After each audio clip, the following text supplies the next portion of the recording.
ስኬት እንደ ጦር መሳሪያ ያገለግላል?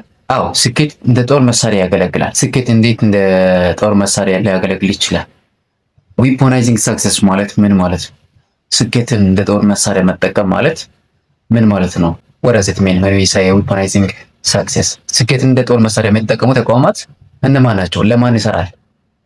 ለማን አይሰራም? ለየትኛው አይነት ተቋም ነው ውጤት የሚያስገኘው? ውጤት አልባ ከማድረግም አልፎ ተቋም እስኪፈርስ ድረስ ሊያደርግ የሚችለው ለየትኛው አይነት ተቋም ነው? ስኬትን እንደ ጦር መሳሪያ መጠቀም ማለት ምን ማለት ነው? እንዴት ነው የሚተገበረው? ስኬት እንደ ጦር መሳሪያ ያገለግላል? አዎ ስኬት እንደ ጦር መሳሪያ ያገለግላል። ግን እንዴት ነው የሚያገለግለው? ለየትኛው አይነት ተቋም ነው የሚጠቅመው? የትኛው አይነት ተቋም ነው የማይጠቅመው? ጥቅሙስ ምንድን ነው? ለምን ይጠቅማል? ስኬት እንደ ጦር መሳሪያ መጠቀም ለምን አይነት ተቋም ነው የሚያገለግለው? እንዴት ነው የሚጠቅመው? ጉዳቱስ ምንድን ነው? ለየትኛው አይነት ተቋም ነው የማይሆነው? ስኬት እንደ ጦር መሳሪያ መጠቀም የሌለባቸው ተቋማት እነማን ናቸው? ስኬት እንደ ጦር መሳሪያ መጠቀም ያለባቸው ተቋማት እነማን ናቸው?